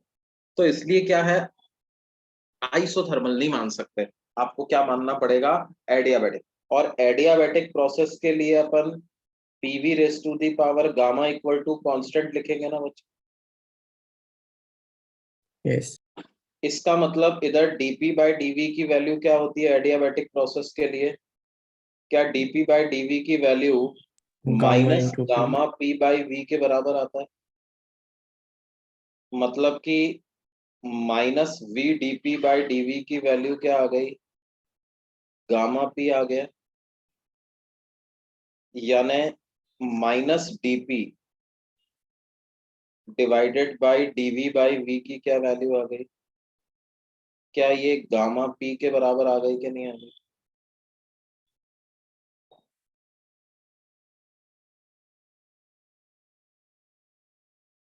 बोलो जी। मतलब उन्होंने कहा कि साहब ये जो बल्क मॉड्यूलस को आप लिख रहे हो उसको प्रेशर लिखने की वजह से गड़बड़ी हो रही है, आप उसको क्या लिखो? क्या लिखो? बल्क मॉड्यूलस को प्रेशर लिखने की जगह क्या लिखो जी?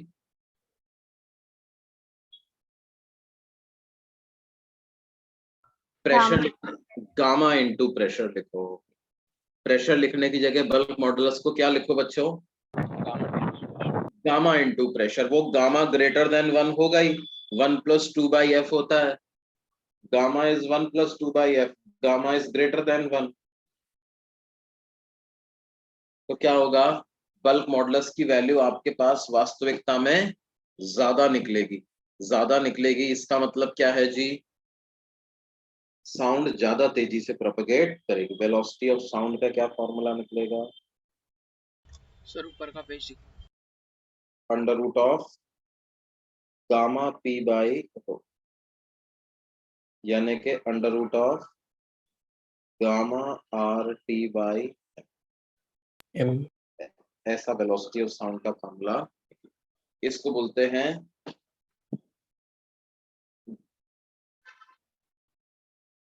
According to Laplace current.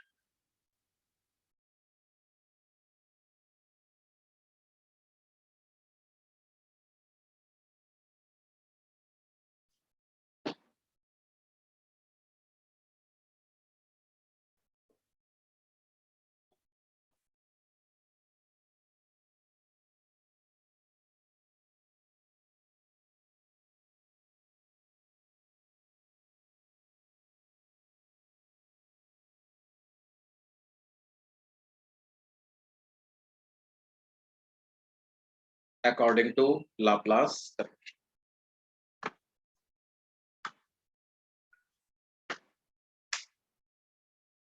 क्या ये चीज समझ में आती है जी बच्चों? Yes sir.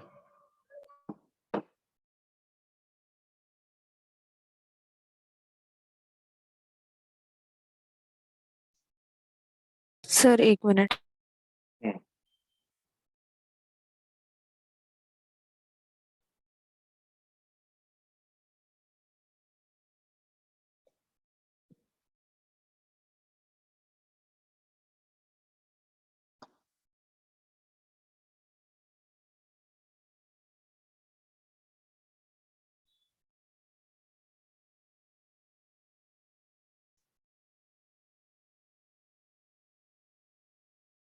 डन।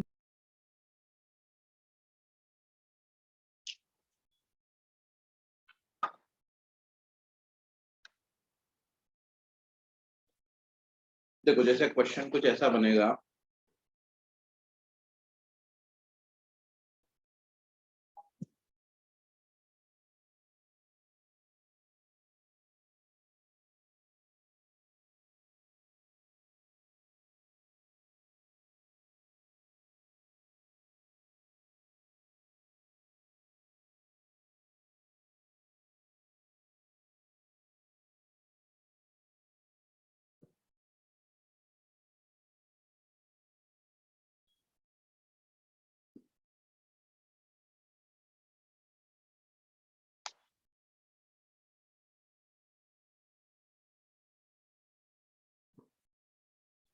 ये है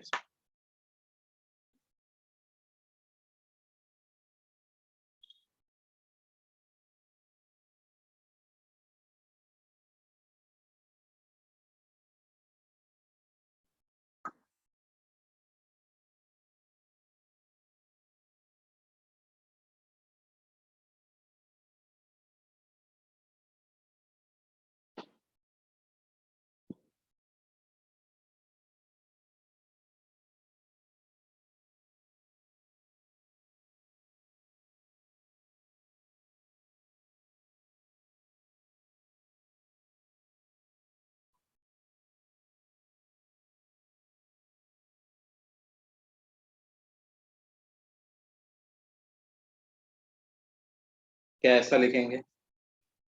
Yes. Yes.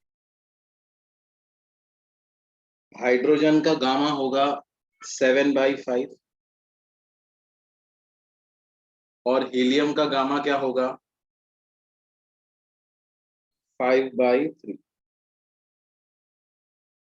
और हीलियम का मॉलिक्यूलर मास 4 ग्राम पर मोल, हाइड्रोजन का 2 ग्राम। देखो रेशो है इसलिए मैं ग्राम को किलोग्राम में कन्वर्ट नहीं कर रहा।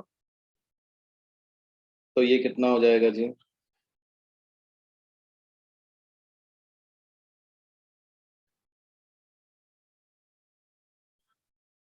तो ये √42/5 के बराबर आ जाएगा।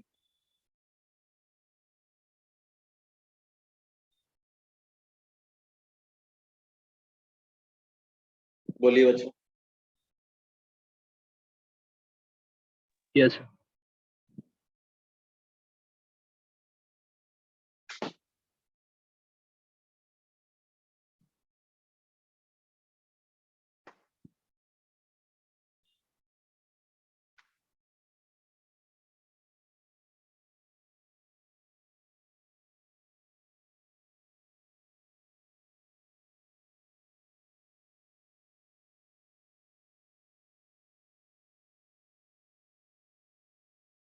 क्या ये बात समझ में आती है बेटे? Yes, sir. ओके।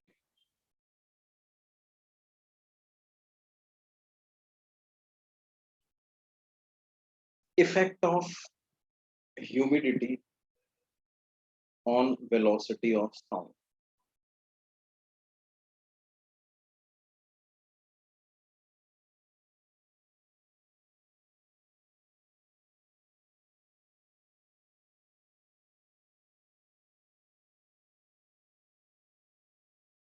देखो दो कंडीशंस हैं एयर की, एक में क्या है टेम्परेचर दोनों में सेम है,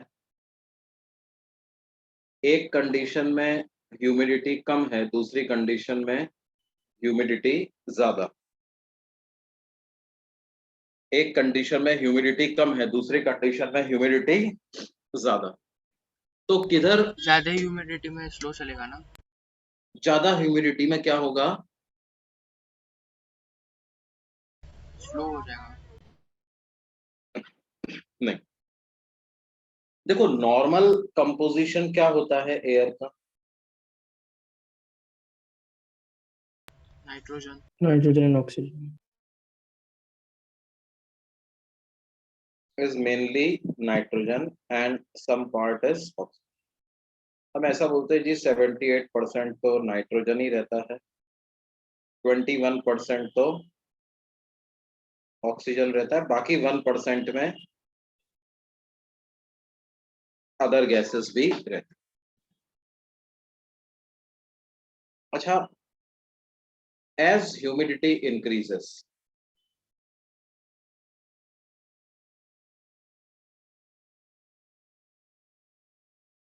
क्या हम बोल सकते हैं percentage of H2O in air increases? Yes, sir.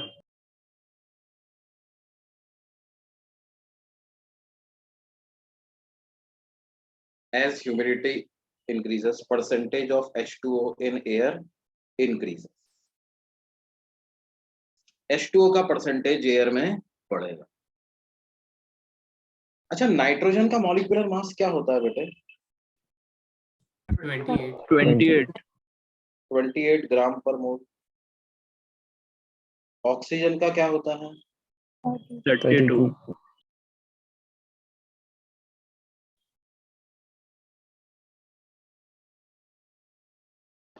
और H2O का क्या होता है? 18.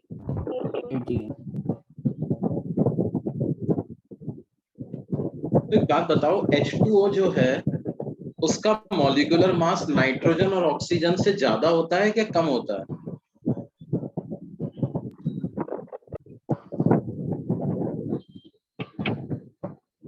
क्या होता है जी? कम answer.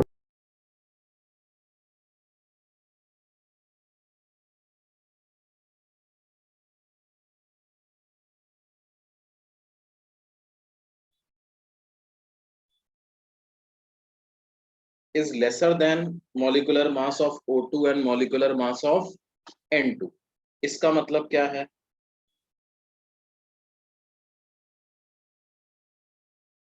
क्या हम बोल सकते हैं एज ह्यूमिडिटी इंक्रीजेस क्या फर्क पड़ना चाहिए जी वेलोसिटी ऑफ साउंड पे?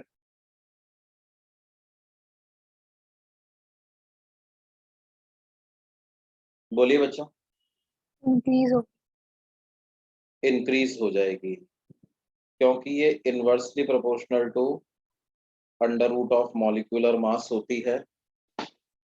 हम बोल सकते हैं as humidity increases velocity of sound increases.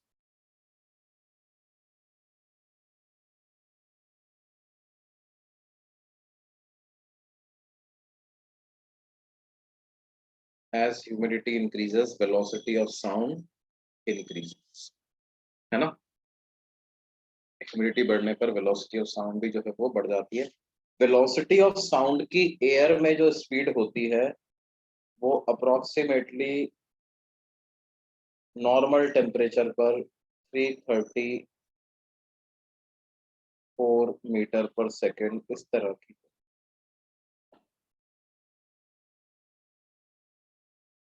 In air. इस स्पीड से एयर में साउंड प्रोपगेट करती, सॉलिड में ज्यादा स्पीड से प्रोपगेट करती है ना? आपसे पूछा जाए सॉलिड में ज्यादा स्पीड होती है कि एयर में, तो क्या जवाब दोगे? सॉलिड। रही सॉलिड। और लिक्विड में ज्यादा होती है कि एयर में? लिक्विड लिक्विड में है ना? सबसे ज्यादा सॉलिड, उससे कम लिक्विड, और सबसे कम किसमें? गैसेस। गैसेस ठीक है।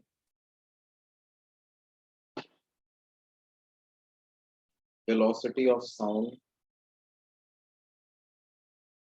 सॉलिड्स में सबसे ज्यादा, उसके बाद नंबर आता है किसका? लिक्विड्स का, और उसके बाद नंबर आता है किसका?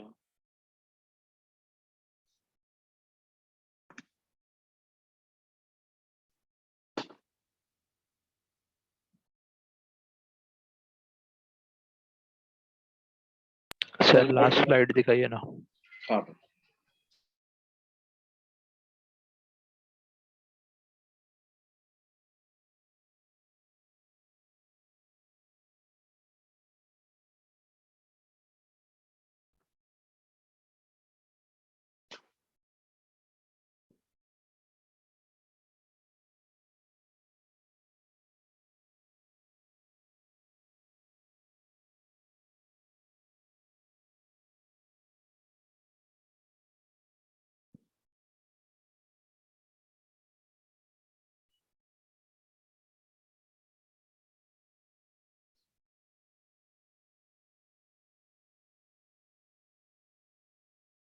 Done sir.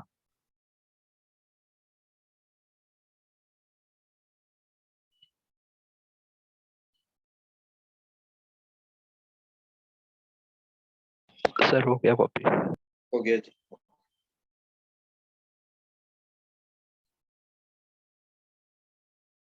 अच्छा, अलग अलग इफेक्ट, अलग अलग पैरामीटर का साउंड की वेलोसिटी पे इफेक्ट अलग अलग हो सकता है। जैसे अगर कोई हमसे कहे कि प्रेशर का क्या इफेक्ट होगा, effect of pressure on velocity of sound in air.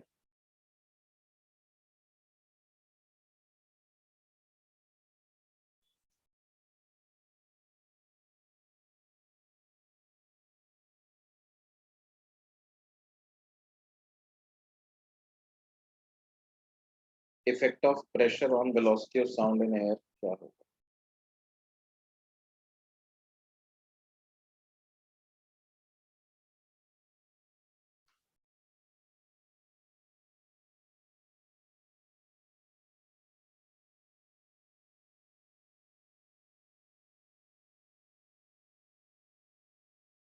क्या होगा जी?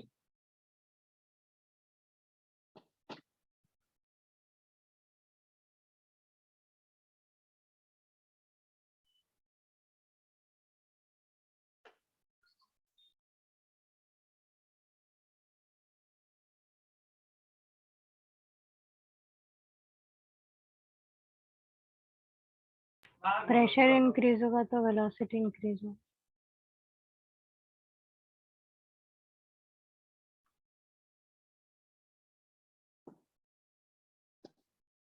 देखिए,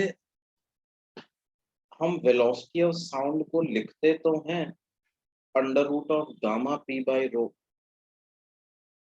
लेकिन क्या है,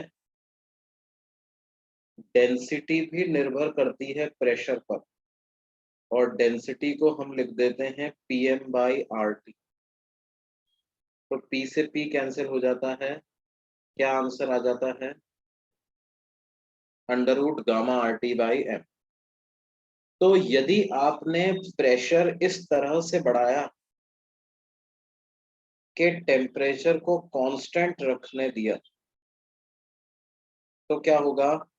प्रेशर बढ़ने पर डेंसिटी भी बढ़ जाएगी और प्रेशर का इफेक्ट न्यूमरेटर और डेनोमिनेटर से कैंसिल हो जाएगा, वेलोसिटी ऑफ साउंड कांस्टेंट आ जाएगी।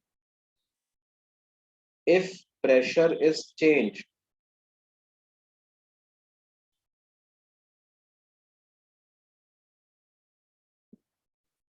in such a way that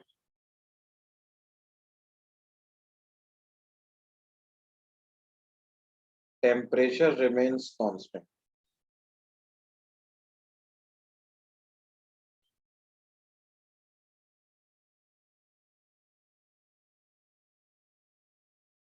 then there is no effect on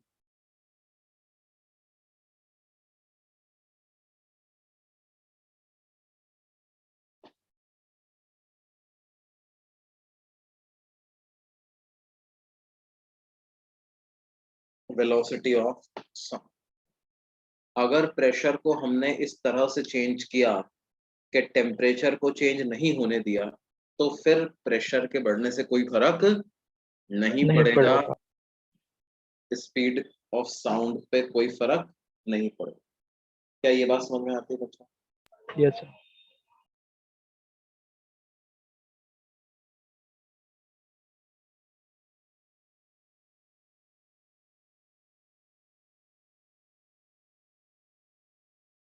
अच्छा, टेम्परेचर बढ़ने पे तो वेलोसिटी ऑफ साउंड बढ़ती है ही से, है ना? टेम्परेचर बढ़ेगा तो वेलोसिटी ऑफ साउंड बढ़ेगी। ह्यूमिडिटी का इफेक्ट मैंने आपको बता ही दिया, है ना? ठीक है बच्चों, तो ये बात रही, बाकी अपन अगली क्लास में इसको कंटिन्यू करेंगे, है ना? Yes sir. सर एक मिनट, हाँ बोलो बोलो। सर वो And लिखना बोल था। रहे हाँ लिखना था तो दिखा रहे हैं।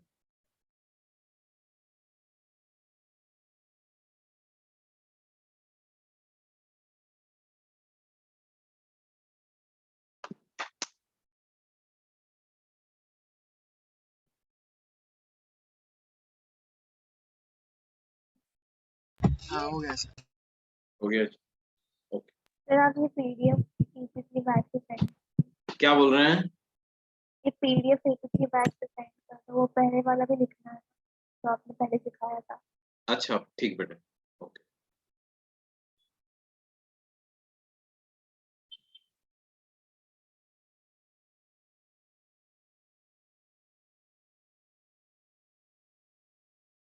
Bye sir, thank you.